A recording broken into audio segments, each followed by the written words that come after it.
लेकिन मैं अपनी बात करने से पहले मेरी डॉटर से आपको मिलाना चाहता हूँ। मेरी डॉटर जिसका नाम है अंजलि कोठारी, और मिलाना चाहता हूँ।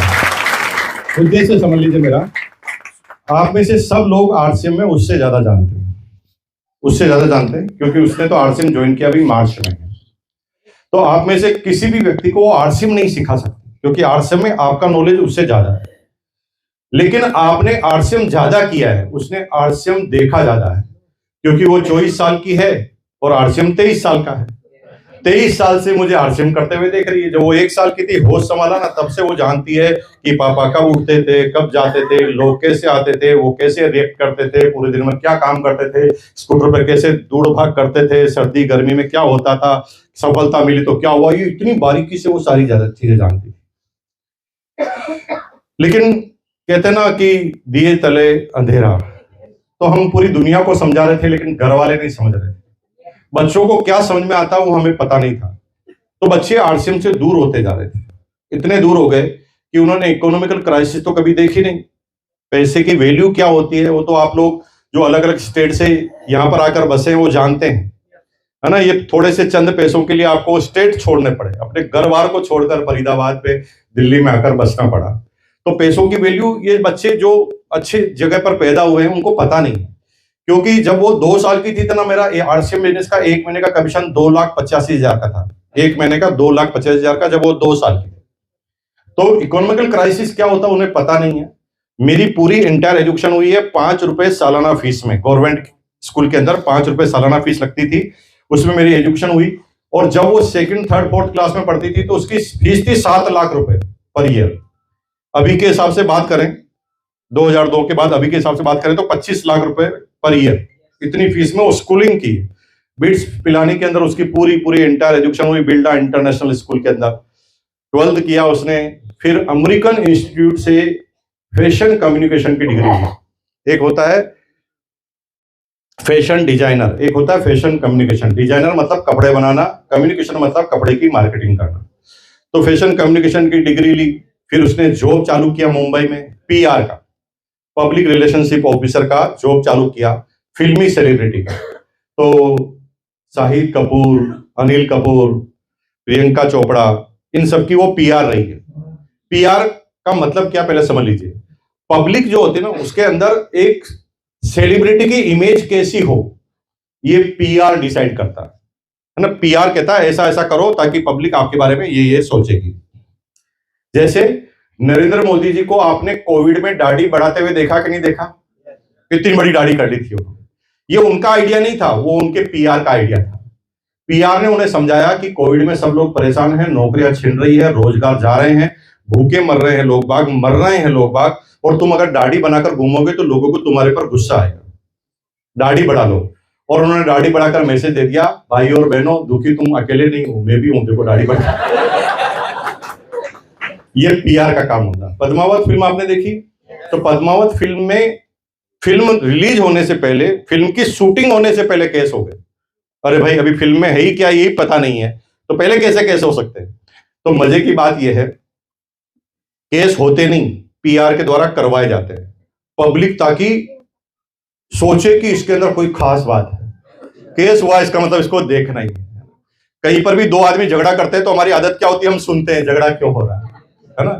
क्योंकि जब तक क्यूरियोसिटी पैदा नहीं करते तब तक आदमी हिट नहीं होता। तो हर सेलिब्रिटी के, फिल्मी सेलिब्रिटी, जितने भी सितारे हैं, राजनीतिक सितारे हैं, सबके पीआर होते हैं। और वो पीआर ये डिसाइड करते हैं कि पब्लिक में इसकी क्या बात जाननी चाहिए, क्या चीजें अखबार में छपनी चाहिए। वो अखबार वालों को भी कंट्रोल करते हैं पीआर वाले। तो पीआर की जॉब की, जब वो ट्रेनिंग पीरियड में थी तब 1 लाख सैलरी थी। पहले साल जब वो ट्रेनिंग पीरियड में थी तब 1 लाख रुपए पर मंथ की सैलरी थी। 10 साल वो पीआर में काम करती तो 15 लाख रुपए पर मंथ कमा लेती। लेकिन 2 साल जॉब करने के बाद उसे अच्छी तरह पता चल गया कि नौकरी क्या है, ये फिल्मी सितारों की चकाचौंध क्या है। और 2 साल नौकरी करने के बाद वो आरसीएम बिजनेस में आई। अभी फुल टाइम आरसीएम बिजनेस के अंदर है। और वो क्यों आई? इतनी बड़ी जॉब छोड़कर, सब कुछ उसके पास था, है ना, सारा इंफ्रास्ट्रक्चर उसके पास था, फिर उसे क्या जज गई, वो क्या सोचकर इसमें आई। अभी सबसे बड़ा चैलेंज क्या है, जो यंग जनरेशन के लोग हैं ना, उनके सोचने का नजरिया अलग है। वो चकाचौंध में रहते हैं, वो आईआईटी इंजीनियर करेंगे, डॉक्टर करेंगे, इंजीनियर बनेंगे, उनको पता नहीं कि कितने बड़े पापड़ बेलने पड़ने सकते हैं आपको वहां पर जाने के बाद। और जितनी भी जगह पर आप पढ़े लिखा करके आगे पहुंचेंगे ना, वहां पर आपको कहीं ना कहीं किसी न किसी के बॉस के नीचे ही काम करना पड़ेगा। आप आजादी की जिंदगी नहीं जी सकते, लेकिन उसे 2 साल में यह महसूस हुआ। आइए हम जानते हैं उसी की जवानी। जय आरसीएम। कैसे हैं आप सब? झकास। मैं बहुत ओवरवेल्ड हूँ यहाँ पे आके। मैंने ना जिंदगी अभी तो काम करना चालू किया है आरसीएम में, अभी पापा के साथ ट्रैवल करना चालू किया है। बहुत कम बार होती है जहाँ पे मेरे को 360 डिग्री ऑडियंस मिलती है और 360 degree audience. So thank you so much, आपका बड़ा प्यार है। आप लोग इतना रिस्पेक्ट देते हैं मुझे थोड़ा डाइजेस्ट नहीं होता है, क्योंकि करा मैंने कुछ नहीं है। जैसा कि पापा ने आप लोगों को बताया, एक्सपीरियंस आरसीएम का ज्यादा मेरे पास है नहीं। आप में से बहुत सारे लोग यहाँ पे हैं जो मेरे से ज्यादा जानते हैं आरसीएम के बारे में, और मैं आपको कुछ सिखा नहीं सकती आरसीएम के बारे में। बट एक चीज में एक्सपीरियंस मेरा ज्यादा है, वो है आरसीएम को करीब से देखने का, आरसीएम को जानने का। आरसीएम 23 साल का है, मैं 24 साल की हूँ, तो उस चीज का एक्सपीरियंस मेरे पास थोड़ा ज्यादा है। मैं जब भी स्टेज पे आती हूँ तो एक मोटिव के साथ आती हूँ कि मैं लोगों को मेरी स्टोरी बताना चाहती हूँ आरसीएम के थ्रू। सुनना चाहेंगे? पीछे वाले भी सुनना चाहेंगे? चलो, बात शुरुआत होती है जब मैं बहुत छोटी बच्ची थी। मैं बात कर रही हूँ 2nd-3rd ग्रेड की, जब मेरे को समझ में आने लगा था कि पापा कुछ ऐसा कुछ काम करते हैं। मुझे समझ में आने लगा था कि आरसीएम नाम की चीज है, क्योंकि लोग बाग है ना पागलपंती के साथ चिल्लाते रहते थे, जय आरसीएम जय आरसीएम जय आरसीएम। तब मेरे को समझ में आने लगा भाई जय आरसीएम जैसी कोई चीज है, ऐसा लगता था मुझे। उस समय 2nd ग्रेड की बच्ची को, 2nd-3rd ग्रेड की बच्ची को एक पापा मम्मी ने स्कूल के टूर पे भेजा, शिमला। कहाँ पे? शिमला भेजा। स्कूल का टूर लगा था शिमला में, और वहां के लिए मेरे मम्मी पापा ने मेरे को 200-300 रुपए दिए थे खर्ची के लिए। जब हम लोग वहां पे शिमला पहुंचे तो मेरी टीचर ने मेरे को बोला, ये जो 200-300 रुपए तुमको मम्मी पापा ने दिए हैं, इससे तुम तुम्हारे मम्मी पापा के लिए कुछ लेके आ जाओ। आप सब लोग करते हैं ऐसा? जब भी आप कहीं जाते हैं बाहर घूमने, फैमिली मेंबर्स के लिए कभी ना कभी कुछ लेके आते हैं, या फिर आस पड़ोस मिलने वालों के लिए कुछ ना कुछ लेके आते हैं। मैंने भी वही किया। उस समय मेरी मम्मी के लिए मैं बहुत अच्छी शॉल लाई थी शिमला से, और मेरे पापा के लिए एक वुडन पेन लेके आई थी शिमला से। मुझे उसकी शक्ल सूरत अभी तक याद है, उसके ऊपर कार्विंग थी, शिमला शिमला लिखा हुआ है, वुडन कलर का पेन था। मैं इतने प्यार से वो पेन लाई थी पापा के लिए, और जब मैं भिलवाड़ा आई, मैंने मेरे पापा को वो पेन दिया। मेरे पापा ने वो पेन फेंका और बोला, ये आरसीएम का नहीं है, मैं यूज नहीं करूंगा।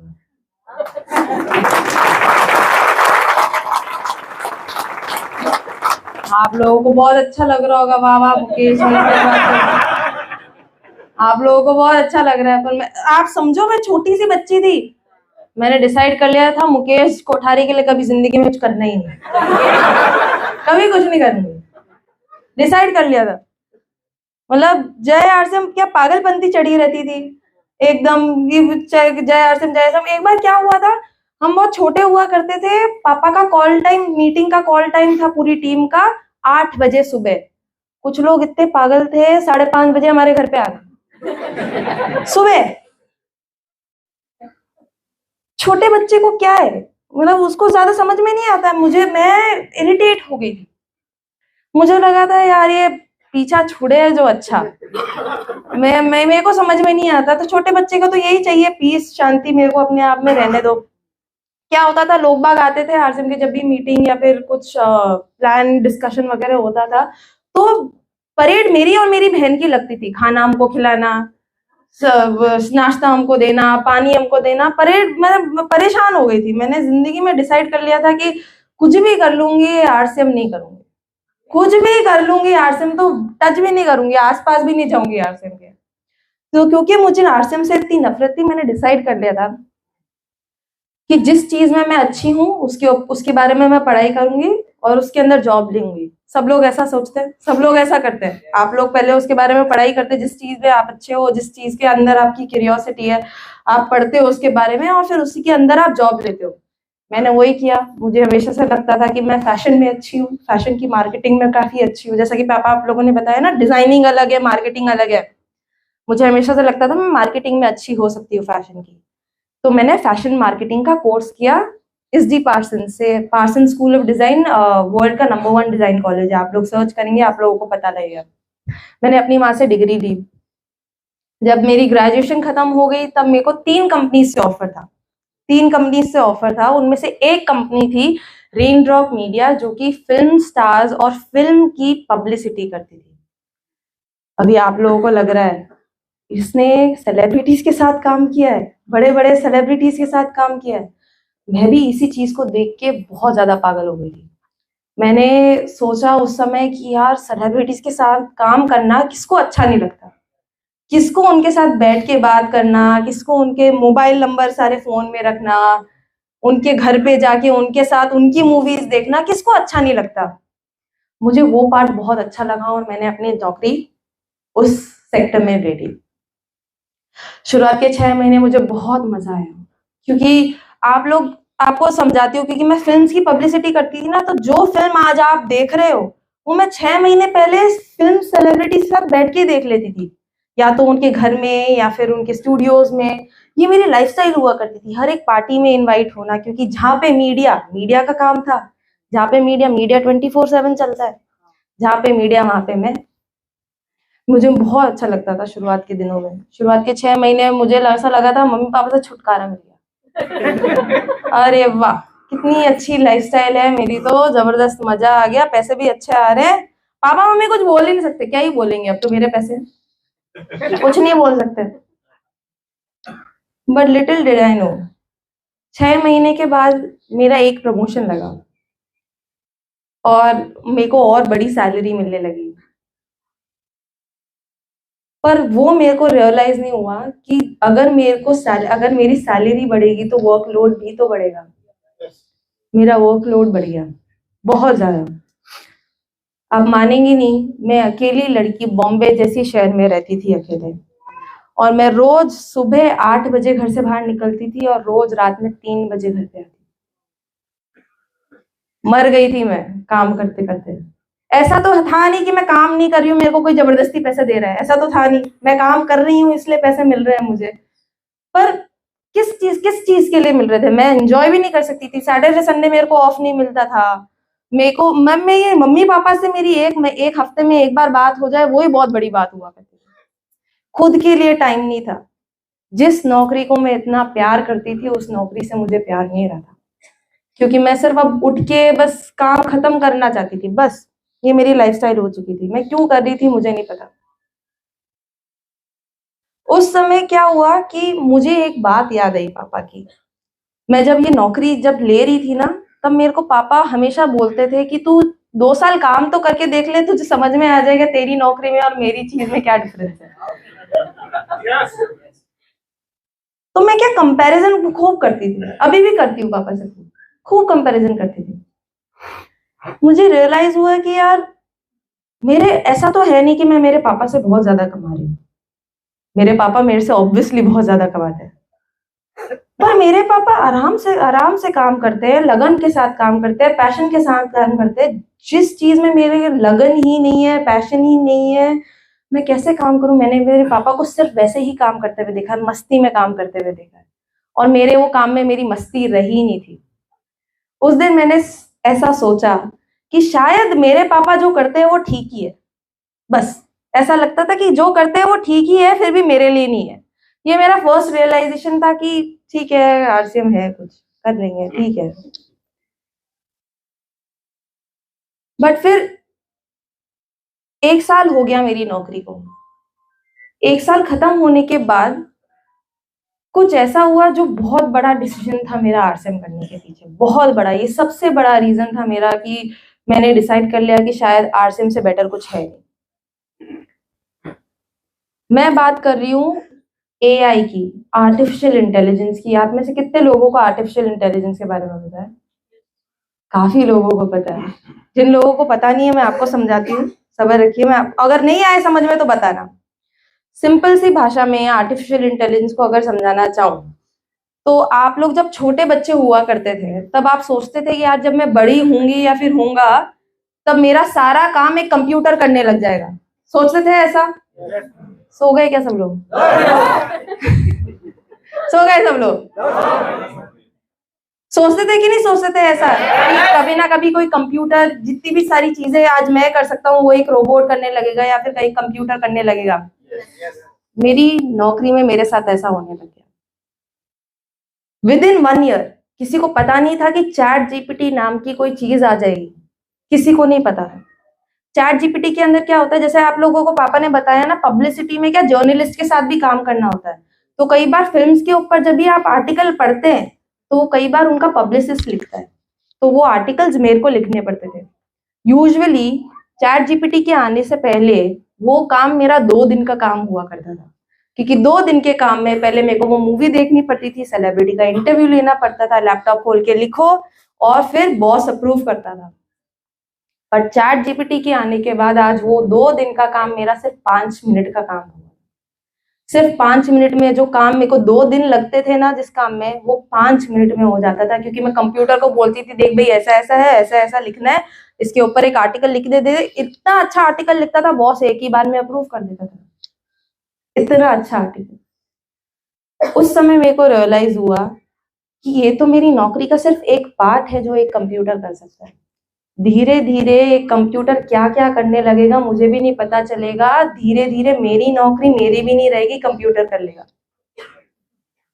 बट मैंने आपको बताया ना, पापा से कंपैरिजन करने की बहुत कोशिश थी, तो मैं पढ़ रही थी, बहुत ज्यादा इसके बारे में पढ़ रही थी, तब पता चला कि सिर्फ और सिर्फ डायरेक्ट सेलिंग ही ऐसा बिजनेस है जो कभी कोई कंप्यूटर आपके हाथ से ले ही नहीं सकता।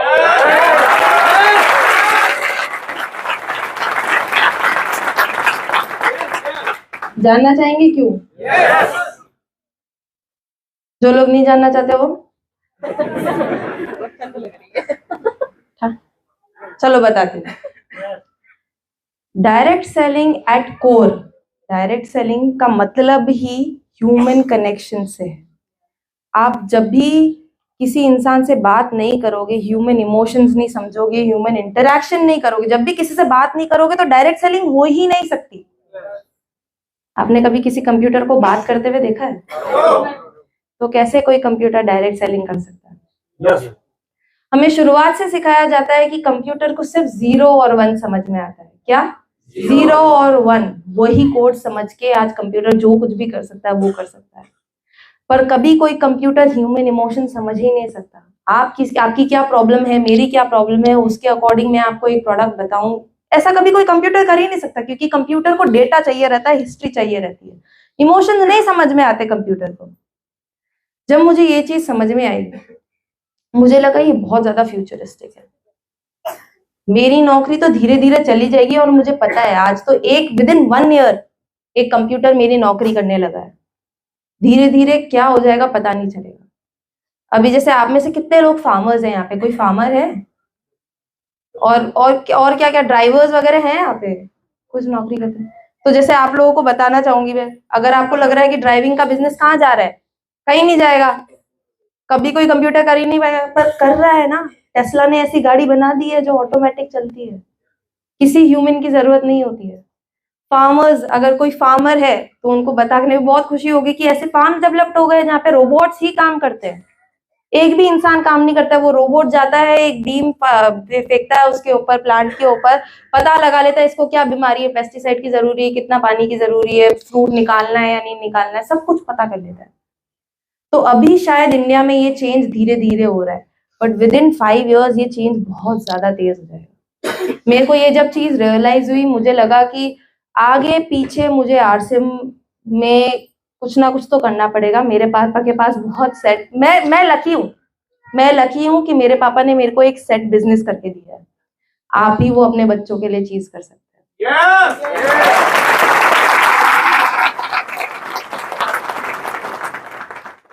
ठीक है, फिर भी अगर ये मेरे को पता भी चल गया था, फिर भी मेरे पास एक स्ट्रॉन्ग पर्पस नहीं था। मेरे पास अभी तक सिर्फ रीजंस थे आरसीएम करने के, मेरे पास एक पर्पस नहीं था आरसीएम क्यों करना चाहिए।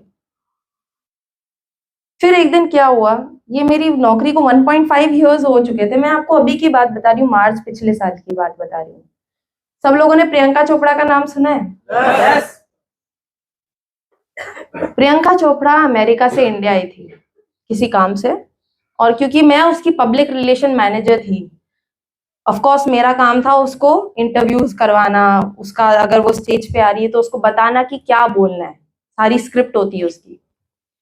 क्योंकि इतना बड़ा प्रोग्राम था तो मेरी कंपनी की जो बॉस थी, जिस कंपनी में मैं काम कर रही थी, उस कंपनी की बॉस भी आई उस प्रोग्राम में। और प्रियंका चोपड़ा को क्या, मैंने पूरी स्क्रिप्ट दी थी कि देख भाई ऐसा ऐसा बोलना है, ऐसा नहीं बोलना है, मीडिया वाले बैठे हुए हैं, कुछ भी बोल दोगे तो हर कुछ ही लिख देंगे, तो आराम से साफ सुथरा अच्छे से बोलना। प्रियंका चोपड़ा को बुलाया, वो स्टेज पे आई, बोलने लगी। बोलते बोलते उसने कुछ ऐसा बोल दिया जो उसको नहीं बोलना चाहिए था, और मेरी बॉस मेरे ऊपर चढ़ना चालू। मेरी बॉस ने, तेरा दिमाग खराब है, तेरे को बताया तो था कि ऐसा ऐसा नहीं बोलना है, नहीं तो जर्नलिस्ट हर कुछ ही लिख देंगे। यार मेरी क्या मिस्टेक, प्रियंका चोपड़ा का मुंह है, आएगी बोलेगी जाएगी, मेरी क्या मिस्टेक, मैंने तो बता दिया, इसमें मेरी कैसे मिस्टेक हो गई? जब उसने आया है, मैंने स्क्रिप्ट दे दी है, इसमें कैसे मेरी मिस्टेक हो गई? सारे बॉस ऐसे ही होते हैं, खड़ूस, सारे बॉस समझते ही नहीं है रीजन, एक भी रीजन नहीं समझते। मेरी बॉस ने, जो मेरी मिस्टेक भी नहीं थी, उसके ऊपर मेरे को इतना रुलाया उस दिन। लड़कियां समझेंगी, उस दिन मैंने काजल मस्कारा पहन रखा हुआ था, रोते रोते सब कुछ साथ में आता है साथ में। पैंडा, किसी पैंडा को देखा है किसी ने? पैंडा जैसी लग रही थी मैं, पैंडा एकदम काला काला आंखें, एकदम ऐसी ऐसी हो गई। इतना रुलाया मेरी बॉस ने मुझे। उसी दिन रात में 12 o'clock के पास मैंने पापा को फोन किया, और मैंने पापा को बोला, पापा मैं क्यों कर रही हूँ ये नौकरी, मुझे बिल्कुल भी अच्छी नहीं लग रही है। एक मतलब मजदूर की तरह काम करवाए जाते हैं, रीजन भी नहीं समझते, मुझे बिल्कुल भी मजा नहीं आ रहा है, मैं किसके लिए कर रही हूँ ये नौकरी। आप मेरे को बताओ, अगर मैंने फ्यूचर में कभी डिसीजन बनाया आरसीएम करने का, तो आप मेरा साथ दोगे? पापा ने बोला, अभी के अभी नौकरी छोड़ा और आरसीएम चालू कर दे।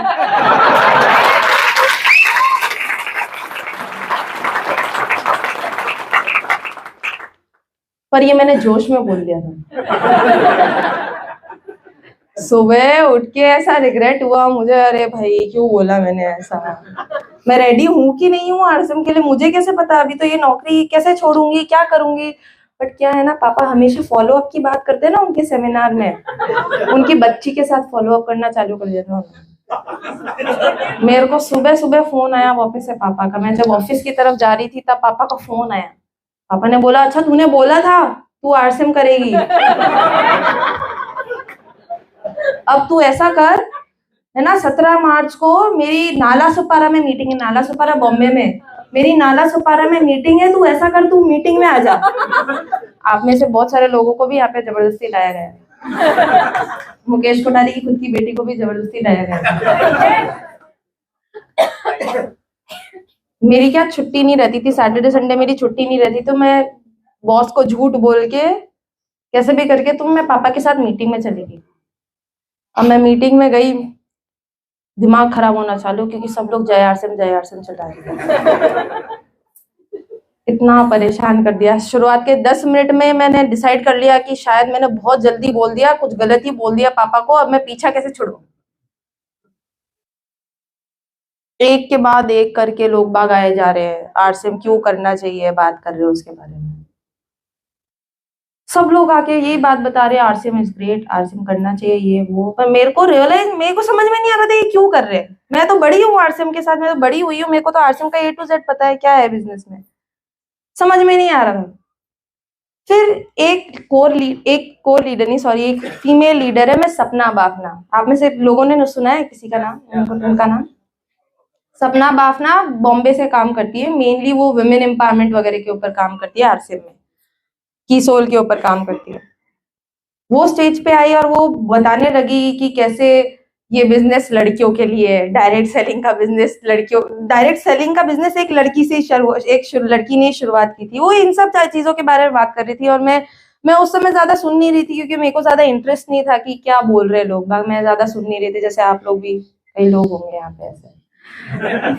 मुझे ज्यादा इंटरेस्ट नहीं आ रहा था। फिर मीटिंग खत्म हो गई, मीटिंग खत्म होने के बाद बहुत सारे लड़के, बहुत सारी लड़कियां मेरी एज की मेरे पास आई और वो बताने लगे कि आपकी लाइफ कितनी अच्छी है, आपको तो कोई प्रॉब्लम ही नहीं आती होगी, कितनी अच्छी लाइफस्टाइल है, आप तो इतना सब कुछ कर सकते हो।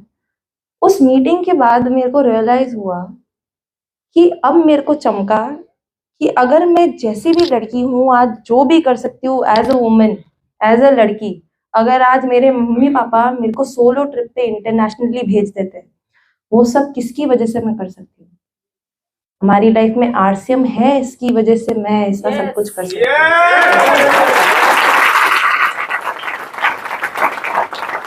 अगर हमारी लाइफ में आरसीएम नहीं होता, अगर पापा आरसीएम नहीं करते, तो आज जो कुछ भी मैं एज अ लड़की कर पाई हूँ वो मैं कभी नहीं कर पाती, कभी भी नहीं कर पाती। मैंने जो भी मेरे करियर के थ्रू सीखा मैं कभी नहीं सीख पाती।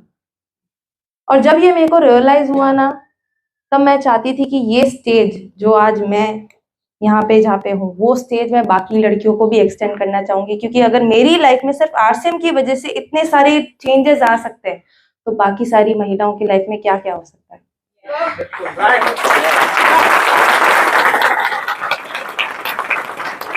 जब मुझे ये चीज समझ में आई ना, मुझे पर्पस मिल गया था आरसीएम करने का। मुझे पर्पस जैसे ही मिला, मैंने खुद पापा को फोन किया और पापा को बोला कि पापा मैं 17 मार्च को है ना पेपर ही डाल रही हूँ, अपने कंपनी में रेजिग्नेशन लेटर डाल रही हूँ। 1 मई से आरसीएम फुल टाइम करना चालू कर दूंगी। और मैंने वही किया। 7 मई को आप सब लोगों ने देखा होगा नेक्स्ट जनरेशन का इवेंट, बहुत सारे लोगों ने नहीं देखा है तो कभी यूट्यूब पे देखना। उधर से मेरी आरसीएम की जर्नी चालू हुई। अभी अभी बहुत सारे लोग, आप लोग मेरे को बहुत कुछ सिखा सकते हैं, बट क्योंकि मेरे पास ये स्टेज है, पापा की वजह से मेरे पास ये स्टेज है, तो मैं यहाँ पे इन रीजंस के बारे में इसलिए बात करती हूँ क्योंकि ये 3 रीजंस ऐसे अतरंगी से रीजन नहीं है, ये सिर्फ मेरे रीजंस ही नहीं है, ये आपके रीजंस भी हैं अगर आप गौर करके इसके बारे में सोचे तो।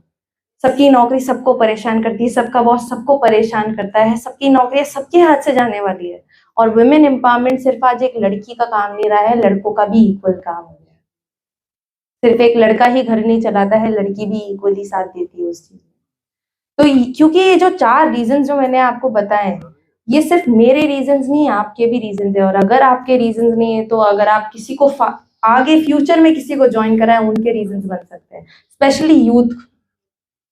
एआई का जो ये पॉइंट है ना, ये सबसे बड़ा रीजन था मेरा आरसीएम करने का। आप किसी भी यूथ को जाके इसके बारे में अगर समझाएंगे तो वो समझेंगे, क्योंकि हर यूथ को पता है कि एआई कैसे कैसे उनकी जॉब ले रहा है। इसी के साथ मैं अपनी बातों को विराम देना चाहूंगी, क्योंकि आप लोगों को लग रहा है मुकेश जी कोठारी को कब बुलाएंगे वापस से। आप लोग यही सोच रहे कि किसको माइक पकड़ा दिया, इसके लिए तो नहीं आए थे हम। But anyways, thank you so much.